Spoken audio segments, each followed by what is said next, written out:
Muchas gracias por la presentación y también buenas noches, chicos. Agradecido porque puedan dedicar un poco del tiempo de su noche a estar presentes en esta ponencia. La información que les he traído es acerca de órganos linfáticos secundarios. Esa información asimismo les va a servir para, si no me equivoco, el repaso práctico que vamos a hacer prontamente. En los próximos días ya seguro la junta de CPA les irá avisando cuándo sea el repaso práctico. ¿Me confirman si pueden observar aquí lo que se proyecta?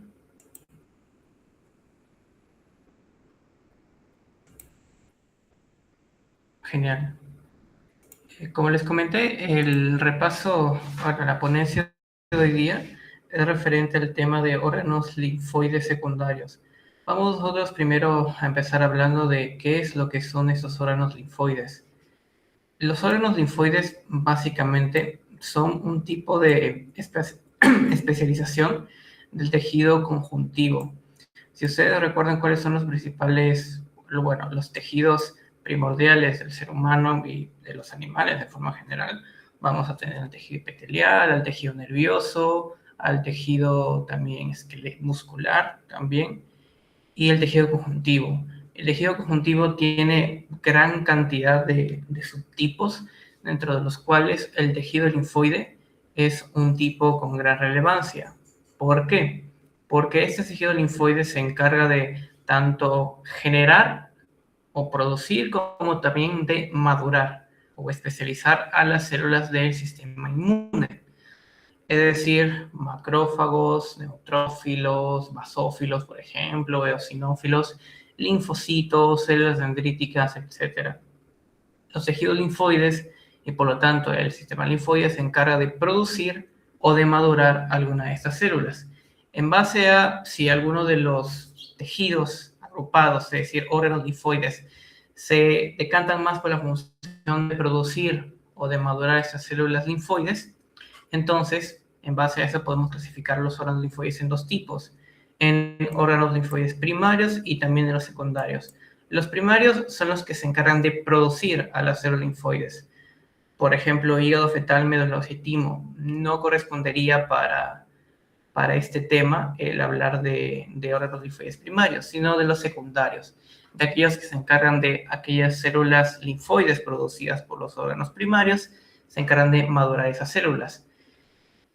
Asimismo, a estos órganos linfoides secundarios se los puede clasificar si es que están rodeados por una cápsula o no. En el caso de que estén rodeados por una cápsula y que tengan una estructura anatómica distinguible del resto de tejido que lo rodea, hablaríamos de órganos linfoides secundarios encapsulados, entre los cuales tenemos al vaso y también ganglios linfáticos. Hay otro tipo de órganos linfoides que se los podría denominar difusos o no encapsulados, como los tejidos linfoides que se encuentran asociados a mucosas. Tal es el caso del MALT, el GALT, tejidos linfoides que ustedes encuentran asociados a mucosas intestinales. Las placas de Peyer también entrarían en esta categoría. También las mismas, incluso amígdalas, se podrían considerar aquí como tejido linfoide no encapsulado. Y también hay otro tipo de tejido linfoide que se encuentra asociado a piel. Cuando ustedes ya lleven el curso de inmunología, van a leer en uno de los libros base que van a manejar para ese curso, que existe tejido linfoide que está asociado a la piel y que no necesariamente está estructurado en forma de ganglios linfáticos, por ejemplo. Esa es la forma en la que se puede clasificar a los órganos linfoides. Como les comenté, el tema de esta ponencia es el de órganos linfoides secundarios. Entonces, nosotros vamos aquí a hablar vamos a hablar tanto del vaso como también de los ganglios linfáticos. De manera rápida, el vaso. El vaso, macroscópicamente hablando, se le puede catalogar como, bueno, de hecho se le cataloga como como el órgano linfoide más grande, debido a sus dimensiones. Recuerden también dónde se encuentra ubicado, en el espacio, en el hipocondrio izquierdo también. La principal función de este vaso es la de fungir como una especie de filtro. Ustedes recuerdan, si es que creo que ya han llevado abdomen en anatomía, si no lo han llevado igual para que tengan una noción de la importancia del vaso. El vaso recibe irrigación de principalmente la arteria esplénica que también asimismo es rama de algunas de las arterias que irrigan a los intestinos y también a ramas que también irrigan al hígado. Esa arteria esplénica da irrigación a todo el parénquima del vaso y también esa sangre luego es recogida por las venas, por la vena esplénica. Pero entre medias el vaso, cuando la sangre que proviene de la arteria esplénica circula por todo el vaso, este vaso va a tener una serie de especializaciones que van a primero detectar algún tipo de antígeno que se ubique en la sangre, por ejemplo, quizás algún tipo de célula anómala, por ejemplo, glóbulos rojos. Recuerden también que el vaso se le considera como el cementerio de los glóbulos rojos porque se encarga de aquellos glóbulos rojos que a lo mejor son un poco más viejos, los atrapa, los fagocita y termina liberando también los mismos componentes del glóbulo rojo. Es otra función que tiene el vaso, de fungir como un filtro de sangre, para captar antígenos y también para eliminar a células viejas que se encuentran en la sangre. Justamente eso aquí está mencionado como otra función del vaso. Además de que en este vaso también, como es un órgano linfoide secundario, se encarga de madurar a determinadas células del sistema inmune. Puede ser que también les pregunten cuestiones relacionadas con embriología del vaso. Los datos relevantes aquí que hay que recordar es de que el vaso empieza a formarse a partir de la semana 5, a partir de células mesenquimales. He aquí la razón por la cual como órgano linfoide deriva y se relaciona bastante con el tejido conjuntivo, que se ubican en el mesogastrio dorsal. Muy bien. A partir de este mesogastrio dorsal va a haber poblaciones que se van a diferenciar en parénquima específicamente hablando, otras en cápsula y otros en tejido conjuntivo de distribución interna. Posteriormente, cuando se forma el vaso fetal, recuerden también que este vaso fetal puede incluso tener cierta capacidad para generar células, pero no es su principal función igual. Paulatinamente, conforme va avanzando la edad en la vida intrauterina, su morfología va cambiando. Cuando ya se llegue a la semana 8, cuando ya se empiece a hablar de un periodo fetal, ya el vaso va a adquirir su morfología característica. Justamente aquí está graficado cómo es el proceso de evolución de la morfología del vaso. Conforme van pasando las semanas de vía intrauterina, el vaso se va desplazando hacia su ubicación final en el espacio del hipocondrio izquierdo. Aquí ustedes lo pueden ver cómo se ubica muy lateralmente en este receso de la cavidad interperitoneal. Les mencioné también que este vaso forma parte de los órganos linfoides encapsulados. Por lo tanto, evidentemente, ese vaso va a tener que ser cubierto por una cápsula. Esta cápsula, como la práctica totalidad de las cápsulas que ustedes observen en el curso de histología, va a estar formado por un tejido conjuntivo denso e irregular. Es decir, va a estar formado por fibras colágenas gruesas, pero que no van a estar tan organizadas como, por ejemplo, un tendón. Un tendón o un ligamento es tejido conjuntivo denso regular, debido a que sus fibras colágenas presentan una orientación prácticamente similar. Asimismo, ese tejido conjuntivo de la cápsula se va a proyectar. Creo que aquí no se observa también, pero hay otras láminas en las que sí se pueden observar cómo a partir de la cápsula hay proyecciones hacia adentro del parénquima esplénico. De manera que cuando este tejido conjuntivo denso irregular se proyecte hacia adentro del parénquima hepático, del parénquima esplénico, va a terminar constituyendo al tejido conjuntivo de los cordones de Billroth. Los cordones de Billroth son la principal estructura que forma parte de la pulpa roja. Ya en la siguiente diapositiva vamos a detallar de qué hablamos cuando hablamos de pulpa roja y también de pulpa amarilla, de pulpa blanca. La pulpa roja básicamente es aquella estructura que no tiene no está formada por linfocitos previamente. La pulpa roja es el principal componente del parénquima esplénico. Aquellas zonas que ustedes observan como folículos linfoides, es decir, aquellas zonas con un centro pálido y un centro un poco más teñido, se le conoce como la pulpa blanca.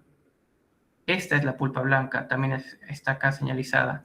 La pulpa blanca, aquí está, la pulpa blanca está acá señalizada como aquella zona que se asemeja a los folículos linfoides también de los ganglios linfáticos. También vamos a poder observar eso en próximas láminas. Esta pulpa blanca es minoritaria comparada con esta pulpa roja. La pulpa roja está conformada por eritrocitos. Hay eritrocitos dentro de la pulpa roja, los cuales están rodeados por unas estructuras en forma de cordones, los que se conocen como cordones de Billroth. Recuerden que el tejido conjuntivo de esos cordones de Billroth proviene de la cápsula del tejido conjuntivo lacio regular. Esos cordones de Billroth están formados por agrupaciones de macrófagos. Aquí pueden encontrar unos macrófagos, también incluso pueden encontrar algunos eritrocitos, también linfocitos, pocos, si hay pocos, la verdad, pero predominantemente los linfocitos se encuentran en la pulpa blanca. Células dendríticas también, células dendríticas. Y esos cordones de Billroth van a delimitar entre varios cordones de Billroth van a delimitar a los sinusoides esplénicos. Ya van a entender mejor cuando les muestre la diapositiva correspondiente. Los cordones de Billroth delimitan a los sinusoides esplénicos y dentro de los sinusoides esplénicos es donde también encontramos a más eritrocitos predominantemente. La pulpa blanca, por otro lado, es un tejido un poco más basófilo en su zona periférica. Esta pulpa blanca es más basófila que la pulpa roja en su zona periférica. Y está formada en su práctica totalidad por linfocitos. ¿Cuál es la función de esta pulpa blanca?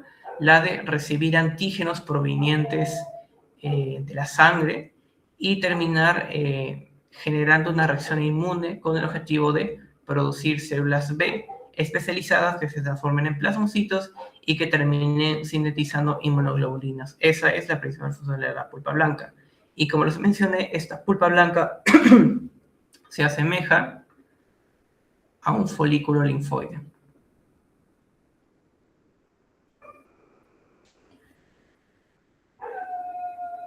Aquí está detallado un poco mejor las características histológicas tanto de la cápsula como de la pulpa roja.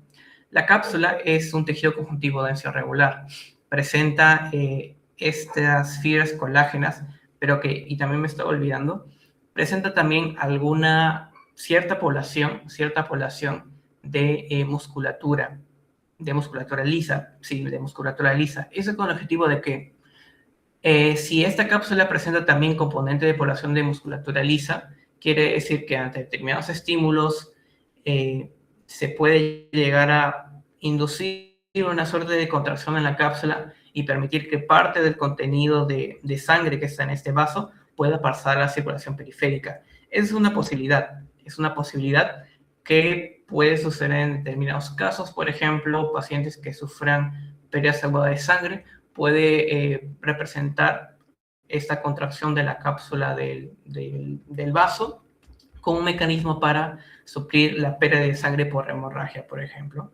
Esta cápsula, recuerden también como el vaso es un órgano que está recubierto en parte por el peritoneo también, como está cubierto por el peritoneo, quiere decir que esta cápsula en su superficie va a tener un mesotelio, un epitelio simple plano, que es el epitelio que se puede encontrar en el peritoneo que recubre a los órganos intraperitoneales. Toda esta zona corresponde para la cápsula. Y lo que está subyacente es la pulpa roja. Esta pulpa roja está conformada por estas estructuras alargadas que se conocen como cordones de Billroth. Básicamente son células dendríticas, Son macrófagos, son eritrocitos que están agrupados entre estos vasos sanguíneos conocidos como sinusoides esplénicos. Y es en estos sinusoides esplénicos donde uno puede encontrar al principal componente de glóbulos rojos de la pulpa roja. Esa es la forma en la que se estructura la pulpa roja. La pulpa blanca, por otro lado, como les ya venía mencionando, presenta una estructura similar a la de un folículo linfoide. Presenta una zona del manto que recubre a el centro germinal, una zona marginal, y también está rodeada asimismo esta zona marginal por una estructura vascular que se conoce como seno marginal, como el seno marginal. En este centro germinal, uno puede observar a células que tienen un núcleo menos basófilo comparada con las células periféricas. Estas células teñidas menos basófilamente o estas células menos basófilas representan a linfocitos B que están proliferando. Si son poblaciones que están proliferando, por lo tanto su cromatina está menos condensada y eso explica por qué esta región de la pulpa blanca se observa más pálida.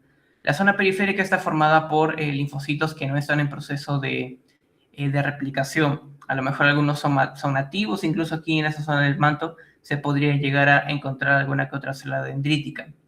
Y esa zona del manto es importante porque, y este dato es bastante importante, porque en esa zona del manto, zona marginal incluso, en esa zona del manto barra marginal, zona marginal, discurre una arteria, la que se conoce como la arteria o arteriola central. Para que entiendan mejor qué es esa arteria o arteriola central, mejor vayamos a esta lámina. Las trabéculas que derivan de la cápsula, esas trabéculas son proyecciones de la cápsula hacia el parénquima esplénico, contienen a una arteria, que asimismo es rama de la arteria esplénica, la arteria trabecular.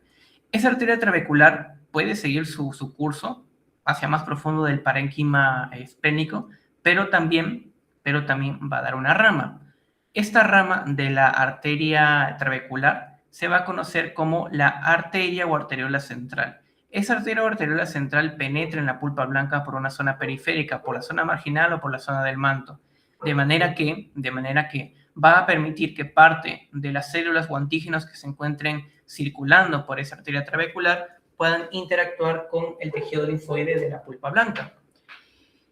Rodeando a esta arteria o arteriola central se encuentra un tejido linfoide especializado, la que se conoce en inglés como PALS o en español como la vaina periarteriolar. Esta vaina periarteriolar está conformada por exclusivamente linfocitos T. Estos linfocitos T probablemente también vengan provengan de un proceso de quimiotaxis que sufren para poder atravesar la membrana basal y la pared de esa arteria central.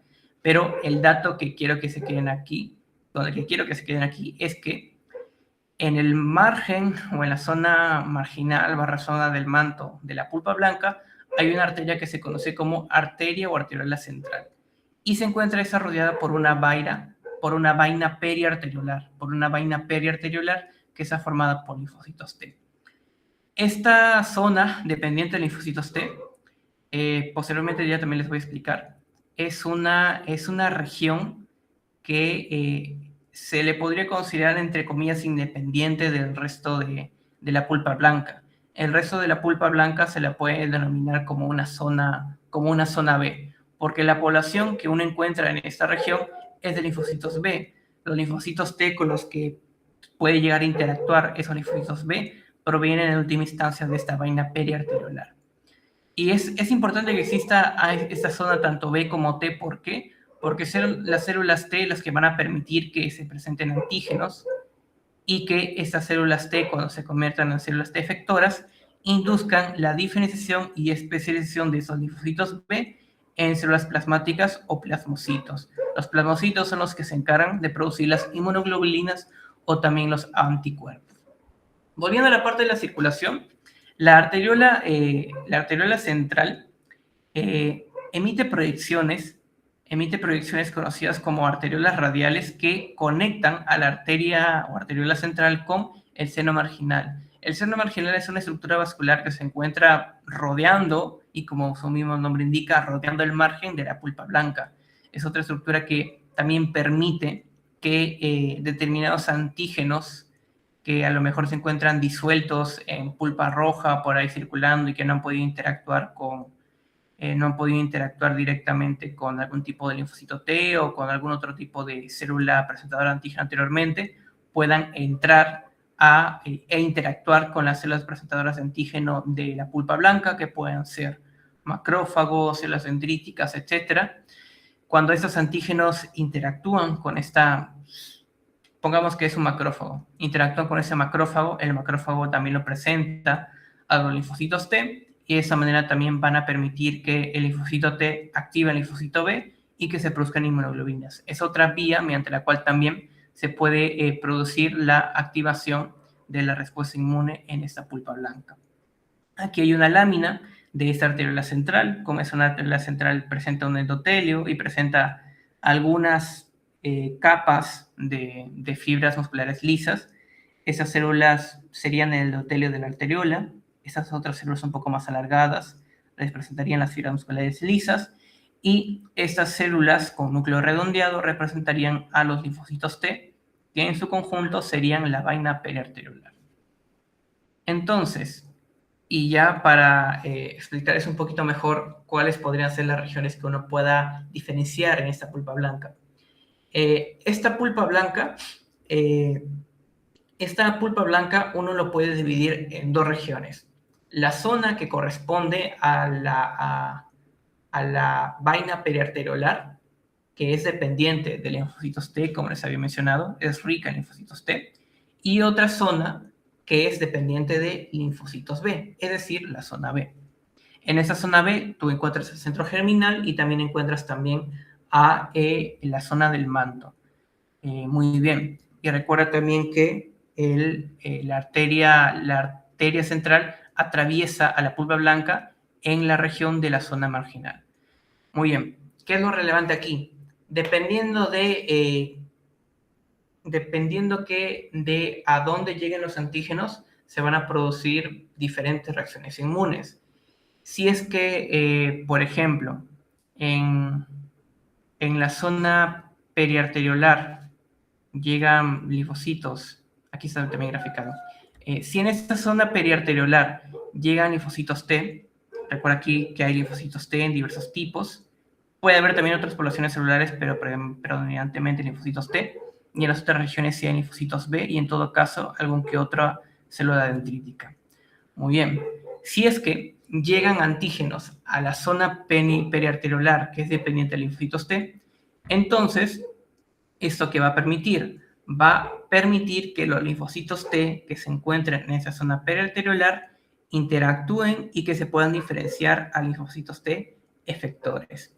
¿Qué pasa con esos linfocitos T efectores? Cuando esos linfocitos T efectores se diferencian, van a migrar a la zona B, a la zona del folículo, a la zona que tiene linfocitos B, para facilitar la diferenciación de los linfocitos B. Esa es una manera mediante la cual se puede producir la diferenciación de los linfocitos B a plasmocitos. Estas zonas oscuras o claras del centro germinal son más que nada regiones donde a lo mejor hay estadios intermedios de linfocitos B para convertirse en plasmocitos. Pero igual, el objetivo final de toda esta reacción inmune es el de permitir que los linfocitos B se puedan transformar en plasmocitos.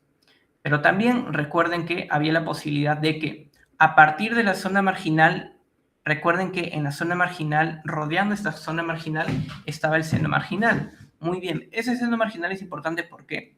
Porque pueden llegar también otros antígenos que estaban presentes en la sangre, pueden llegar a ese seno marginal. En ese seno marginal hay proyecciones de determinadas células captadoras de antígenos, que pueden ser macrófagos o también células dendríticas. Cuando estas células dendríticas también captan a esos antígenos, van a permitir que el antígeno que haya sido captado sea presentado a los linfocitos T. Y esos linfocitos T también se diferencian en linfocitos T efectores y van a permitir que esos linfocitos T efectores permitan permitan su diferenciación en linfocitos B. Permitan que los linfocitos B se diferencien en plasmocitos. Cuando se producen esos plasmocitos es cuando ya los plasmocitos pueden producir a las inmunoglobulinas. También existe la posibilidad de que por la acción de la vía dependiente de la vaina periarteriolar se puedan producir linfocitos T efectores. Ese es el principal objetivo. Aquí ya los antígenos son captados por estas células, pero que terminan introduciendo los linfocitos T a través de la arteria central. Mientras que, por el otro modo, la vía de ingreso de los antígenos es a través del seno marginal. Esa es la, entre comillas, diferencia que existe entre ambas vías de desencadenar una inmunidad en la pulpa blanca, que al fin y al cabo terminan teniendo el mismo resultado, la producción de inmunoglobulinas por los linfocitos B. Aquí también, para continuar con los detalles de la circulación del vaso, les había mencionado que desde la arteria esplénica se proyectaban ramas trabeculares. Esas arterias trabeculares emitían ramas que terminaban formando a la arteria central. Esa arteria central está rodeada de una vaina periarteriolar, vaina linfoide periarteriolar, si es que uno quiere ser más específico, la cual se conecta mediante arterias radiales con el seno marginal. Muy bien, una vez de que esta arteria central sale de la pulpa blanca, sale por la pulpa blanca, va a emitir unas ramas que se conocen como arteriolas peniciladas. Esas arteriolas peniciladas son importantes, ¿por qué? Porque esas arteriolas peniciladas, cuando se dilaten en su extremo distal, van a terminar comunicándose con los sinusoides esplénicos. Los sinusoides esplénicos vendrían a ser un tipo especial de capilar mucho más grande, mucho más permeable. Los sinusoides tienen un endotelio bastante permeable, y en esos sinusoides es donde se va a realizar el proceso de selección de eritrocitos rojos. Recordar también que esos sinusoides esplénicos están rodeados por los cordones esplénicos, es decir, los cordones de Billroth. Esos sinusoides esplénicos tienen la siguiente morfología. Primero que nada, sus células endoteliales no son como las células endoteliales de otros vasos sanguíneos. Cuando uno revisaba la célula endotelial de, por ejemplo, una arteriola, uno recordaba de que las células endoteliales tenían una disposición radial, bueno, una disposición transversal. Tenían esta morfología las células endoteliales. Aquí pasa lo contrario. La disposición de las células endoteliales es longitudinal, es decir, van a tener esta forma. Así van a ser las células endoteliales, ya no van a encontrarse así. Van a estar alargadas, el eje de las células endoteliales va a ser paralelo al eje de los sinusoides esplénicos. Eso con el objetivo de que aquellos eritrocitos que quieran ingresar o que quieran pasar por esos sinusoides, por esos sinusoides esplénicos, y que no sean fagocitados por esos macrófagos, van a tener que tener una adecuada flexibilidad de membrana. Si es que son eritrocitos viejos, que están cercanos a sus 120 días de vida media, entonces van a ser rígidos, no van a poder entrar adecuadamente, incluso algunos se pueden quedar atrapados entre medias de las células endoteliales del sinusoide esplénico, y van a terminar siendo fagocitados por los macrófagos. Esos sinusoides esplénicos, como les dije, presentan una pared bastante permeable. Pueden observar cómo hay espacios visibles entre cada células endoteliales, y también su lámina basal. Esas son las láminas basales de estos sinusoides esplénicos. Presentan bastantes fenestras. Están, es decir, bastante abiertos, presentan varias zonas de discontinuidad, los cuales permiten que puedan entrar estos eritrocitos. Se dice que en el vaso existen dos tipos de circulaciones: la circulación abierta y la circulación cerrada. La circulación cerrada quiere decir de que hay una continuidad entre las arteriolas peniciladas, los sinusoides esplénicos y luego las vénulas posinusoidales. Eso se conoce como circulación cerrada, pero también existe otro tipo de circulación, la circulación abierta, que de hecho es la más importante. ¿Por qué? En esa circulación abierta, las arterias peniciladas terminan antes de que puedan dilatarse y formar a los sinusoides esplénicos. De esa manera, los glóbulos rojos son liberados en el parénquima de la pulpa roja, porque acá estamos en pulpa roja. Y para que puedan volver a entrar al circuito vascular, requieren atravesar la pared de los sinusoides esplénicos para volver a entrar en el tracto vascular. Y ese proceso es importante porque aquellos eritrocitos que se encuentran por fuera del espacio vascular van a tener que pasar por las fenestras de los sinusoides, por esos espacios delimitados entre las células endoteliales y también los espacios que deja la lámina basal. Recuerden que aquellos eritrocitos viejos, poco flexibles, que no tienen un adecuado citoesqueleto, no van a poder pasar y van a ser fagocitados. Pero aquellos jóvenes que sean adecuadamente flexibles, sí van a poder pasar. Es por eso que la principal circulación esplénica en el ser humano y la más importante es la circulación abierta. Ese dato también pueden llegar a preguntarles. Aquí también, para volver a graficar cómo es el sistema vascular del vaso, a partir de la arteria trabecular se emite una rama de arteria central, la cual penetra en la pulpa blanca en la zona marginal. Esa arteria central emite ramas, arterias radiales hacia el seno marginal. Luego, esa arteria central emite ramas peniciladas, las cuales pueden seguir un camino de circulación cerrada, de manera que las ramas y estas arterias peniciladas se comunican directamente con los sinusoides esplénicos, o las arterias peniciladas directamente pueden no conectarse con los sinusoides, formando el sistema de circulación abierta. Esos sinusoides luego son drenados por las venas posinusoidales, luego las venas trabeculares, que luego terminan saliendo hacia la vena esplénica y regresan a la circulación.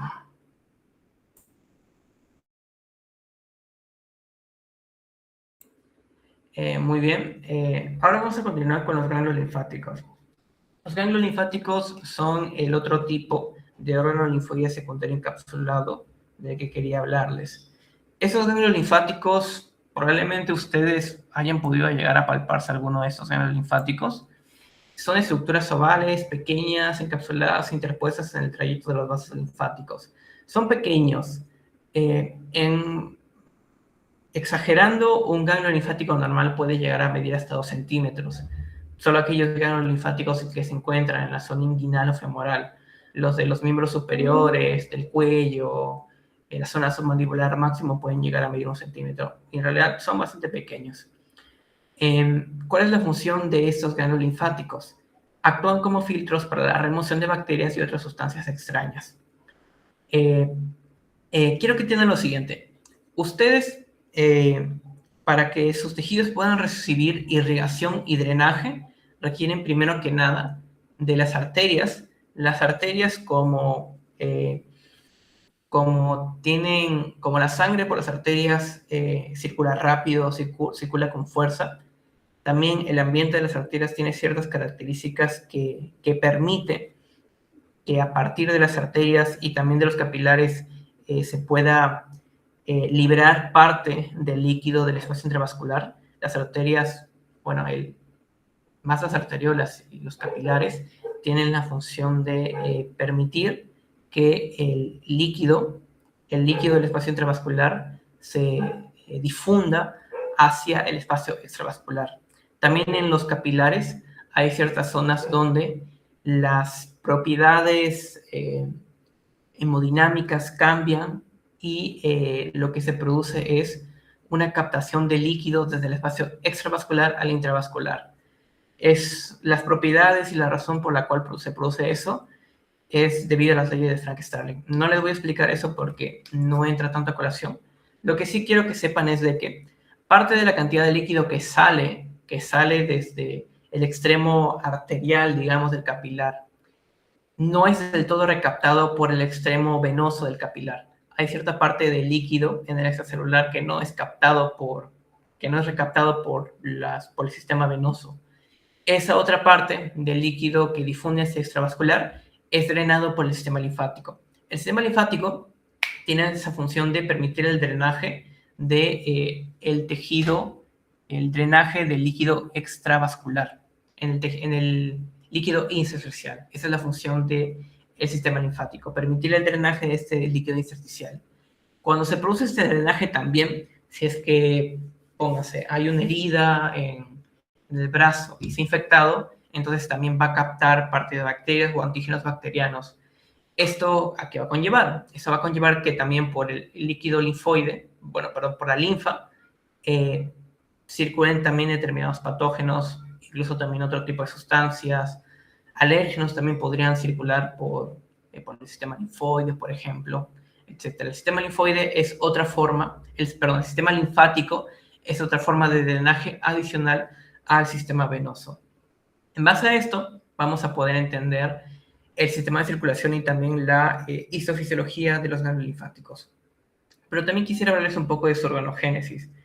Estos ganglios linfáticos se producen debido a la proliferación de determinadas regiones del endotelio venoso. Determinadas regiones del endotelio venoso en algún momento de la vida intrauterina, ¿sí? Dentro de la vía intrauterina, expresan un gen. Estos genes inducen su proliferación y separación del endotelio venoso y su diferenciación para formar a los vasos linfáticos. Bueno, los sacos linfáticos que conforme van creciendo se van diferenciando en vasos linfáticos y luego también terminan formando a los linfonodos. Ese es el proceso generalmente el cual se producen a estos linfonodos o ganglios linfáticos. ¿Cuál es la estructura de un ganglio linfático? Muy bien, uno puede dividir a la estructura de este ganglio linfático en dos regiones, en una corteza y en una médula. La médula es la zona más interna y es donde uno va a encontrar a se podría decir, también senos de forma similar al vaso, entre comillas. En esa zona de la médula hay regiones vasculares dilatadas más grandes en donde se va a captar, donde se recibe gran parte de la linfa que provenía del extremo de la región convexa de los ganglios linfáticos. Para que puedan entender mejor eso que les he mencionado, les voy a graficar aquí yo un ganglio linfático que suele tener esta forma.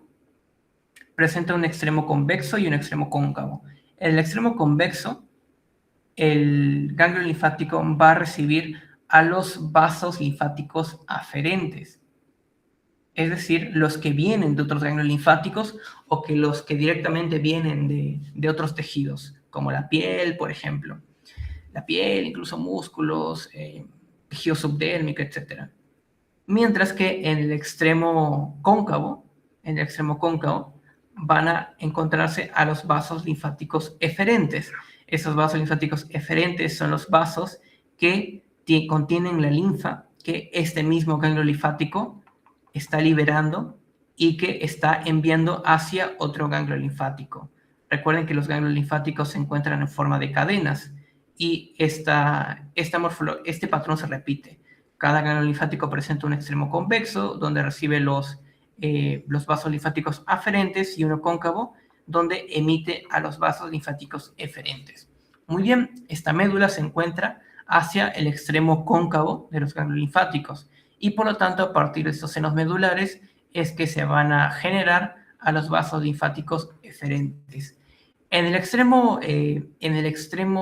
convexo es donde encontramos a esta corteza. Esa corteza, asimismo, uno la puede dividir en dos regiones, en una corteza externa y una corteza interna. ¿Cuál es la diferencia entre ambas? Muy bien, en esta corteza nodular o en esa corteza externa es donde encontramos a los folículos linfoides, que pueden ser ya sea primarios o ya sea secundarios. Aquellos primarios son aquellos folículos linfoides como probablemente que no han sido estimulados por ningún antígeno y que cuya población de linfocitos no está proliferando. Los secundarios son aquellos que sí presentan un centro germinal y también una región del manto claramente diferenciada. Pero esta es únicamente la región externa, la corteza externa. La corteza interna también es otra región que contiene linfocitos, pero a esta corteza interna también se le conoce con el nombre de paracorteza. ¿Por qué? Porque en su gran mayoría, o bueno, en realidad el principal componente de esa corteza interna es linfocitos T. Por eso a esa corteza interna se le conoce como una zona T-dependiente. T-dependiente, es decir, timo-dependiente, depende de las células que son sintetizadas en el timo, es decir, las células T. Además, en esta corteza interna o paracorteza, nosotros encontramos a un tipo específico de vaso sanguíneo, a las HV, por sus siglas en inglés, o a las vénulas de endotelio alto. La función e importancia de esta vénula de endotelio alto se las voy a mencionar en la siguiente diapositiva. Pero esa es la morfología general que quiero que recuerden de el ganglio linfático. También tiene una cápsula tejido conjuntivo de densidad regular, trabéculas de también tejido conjuntivo de densidad regular, que se extienden hacia el interior del ganglio. También hay tejido reticular más adentro del parénquima de los ganglios linfáticos, y también la médula, recordar que se encuentra en la parte interna, es decir, en el extremo cóncavo del ganglio linfático. Muy bien. La corteza externa, que es donde uno puede encontrar a los folículos linfoides, tiene la siguiente morfología.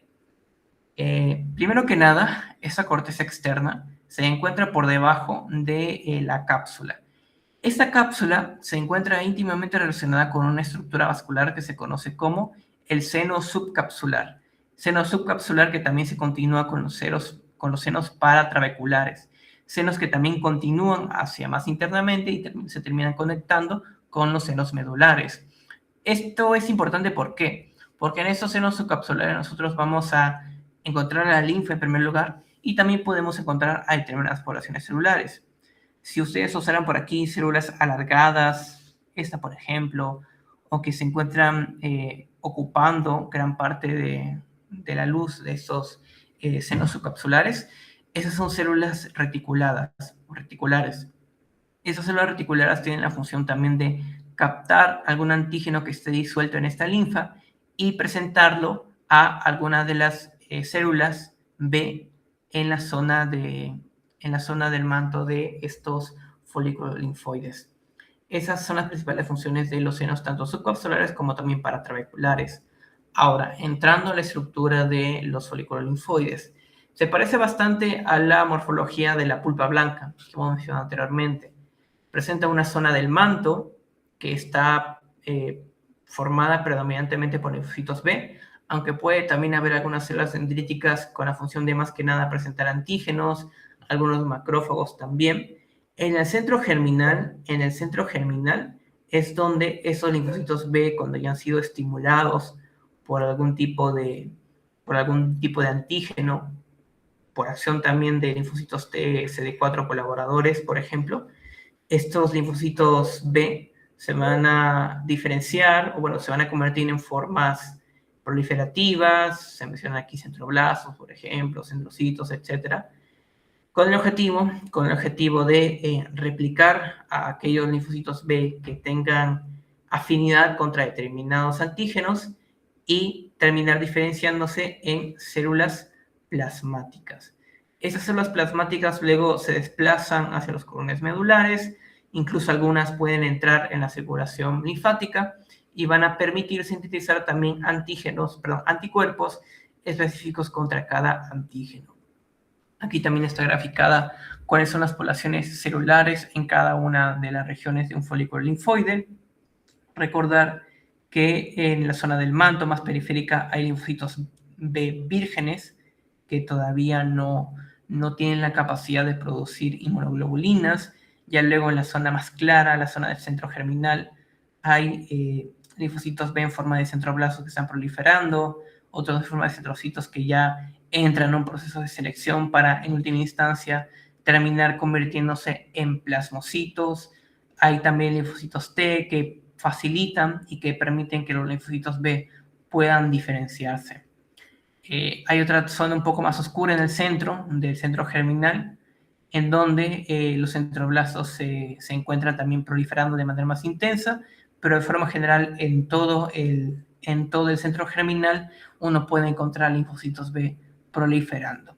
Posteriormente, cuando ya se termine de diferenciar y previamente proliferar estos linfocitos B, es cuando ya se van a producir esos plasmocitos que también tienen las funciones que antes he mencionado.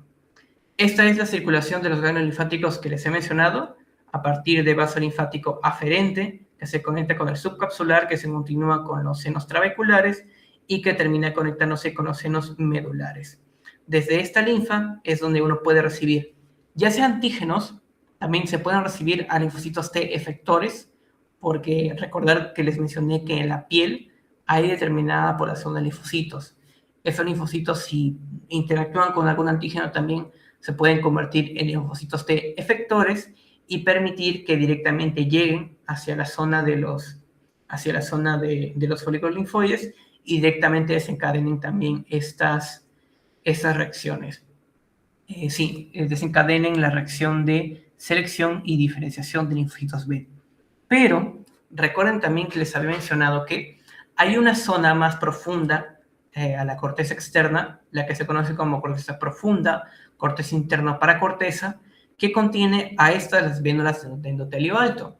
Las vénulas de endotelio alto, que están aquí graficadas, son básicamente vénulas, pero que tienen la característica de que su endotelio ya no es simple plano, sino de que es simple cúbico. El hecho de que tengan ese endotelio simple cúbico va a permitir de que determinadas células, como por ejemplo linfocitos T, que están en la circulación, linfocitos T efectores, por ejemplo, o linfocitos T nativos incluso, puedan hacer quimiotaxis y entrar hacia la paracorteza. Esos linfocitos T se pueden ir acumulando en esa paracorteza, pueden desplazarse también hacia los folículos linfoides, generar una reacción inmune, convertir a ese folículo linfoide primario en un secundario y permitir que se sinteticen también inmunoglobulinas contra algún antígeno, bacteria, virus incluso específico. Esa vena del endotelio alto permite que determinadas células puedan migrar, linfocitos T puedan migrar desde la sangre hacia la corteza interna del ganglio linfático. Justamente aquí estaba representado esto que les mencionaba. Los ganglios linfáticos reciben tanto vasos linfáticos de la piel, por ejemplo. Aquí pueden recibir células dendríticas o incluso células T efectoras, las cuales migran a través de los senos subcapsulares y paratrabeculares hacia los folículos linfoides, o también incluso a partir de otros ganglios linfáticos se pueden movilizar linfocitos T efectores o nativos, los cuales también puedan llegar a interactuar con esos folículos linfoides. Y recordar también que a partir de las vénulas del endotelio alto existe una manera de conectar a los vasos sanguíneos, a las arterias, venas, al flujo circulatorio con el potencial inmune de esos ganglios linfáticos. A partir de esas vénulas del endotelio alto migran linfocitos, también incluso algunas células dendríticas, para que también puedan interactuar con los folículos linfoides. Y también ese ganglio linfático va a emitir vasos linfáticos eferentes, los cuales van a permitir que se puedan conectar con otros ganglios linfáticos. De esa manera, algún linfocito T efector o incluso linfocito B que se produzca en ese ganglio linfático pueda desplazarse hacia otro ganglio linfático y así paulatinamente ir desencadenando de forma escalonada una reacción inmune adaptativa contra un antígeno en específico. Aquí también está graficado estos mismos pasos que les he mencionado. Los antígenos pueden obtenerse ya sea a través de vasos linfáticos o ya sea también a través del flujo sanguíneo, a través del sistema circulatorio mediante las vénulas de endotelio alto. Esto con el objetivo también de generar células plasmáticas que tengan la capacidad de sintetizar inmunoglobulinas. Aquí está justamente lo que les mencioné de las células reticulares que se encuentran en toda la luz de los senos subcapsulares, incluso paratrabeculares, con el objetivo de captar antígenos disueltos que se puedan encontrar en la linfa que circula por los vasos linfáticos. Y ya para ir terminando, les quería también hablar sobre otro tipo de órgano linfoide secundario, el que se conoce como el tejido linfoide asociado a mucosas. Este tejido linfoide asociado a mucosas uno lo puede clasificar en aquellos que se encuentren asociados a las amígdalas, ya sea las adenoideas, las faringias, las tubáricas, las que fueran, se les conoce como NALT. Aquí uno también encuentra folículos linfoides. Si ustedes observan láminas de amígdalas, van a observar las mismas características que la pulpa blanca o que la corteza externa de los ganglios linfáticos. Folículos linfoides con su zona del manto y su centro germinal. También hay tejido linfoide asociado a los bronquios, por ejemplo. Hay determinada población de linfocitos en los bronquios que permite sintetizar determinadas inmunoglobulinas para proteger la luz de los bronquios y la superficie de las mucosas de algún agente lesivo como bacterias, virus incluso podrían ser reconocidos por los linfocitos ubicados en este tejido linfoide asociado a bronquios. También hay tejido linfoide asociado al sistema gastrointestinal. Una forma clásica de esto son las placas de Peyer, que recuerden que se ubican en el ilion. Incluso también hay placas de Peyer en el apéndice. En algunos casos hay placas de Peyer en el apéndice. También tienen la morfología de folículos linfoides, también apéndice, ganglios mesentéricos, entre otros. Esto con el objetivo de que, en el caso del tejido linfoide asociado a mucosas, este tejido linfoide asociado a mucosas va a permitir que los linfocitos B produzcan un tipo específico de inmunoglobulina, la inmunoglobulina A. Recuerden que esta inmunoglobulina, que es dimérica, se secreta junto a determinadas glándulas y permite que se ubiquen en la superficie de las mucosas y que funjan como una especie de barrera protectora contra determinados agentes injuriantes, bacterias, por ejemplo, incluso virus. Las inmunoglobulinas A tienen la función de permitir que se produzca ese proceso de inmunidad. También hay tejido linfoide asociado a las glándulas mamarias, razón por la cual la leche materna también es bastante rica en esta inmunoglobulina A.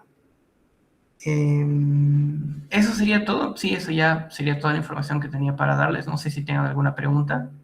Yo las diapositivas que les he presentado aquí se las voy a compartir con el encargado aquí de la reunión. No sé si tengan alguna pregunta.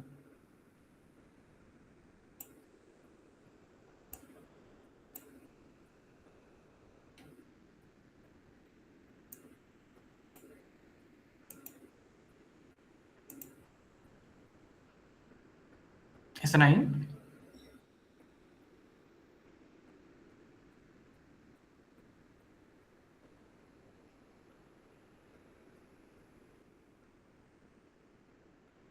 Bueno, si no hay preguntas, creo que eso ya sería todo. Ha sido una hora de ponencia prácticamente igual. Muchas gracias por su tiempo y que les pueda ir bien en sus clases de histología.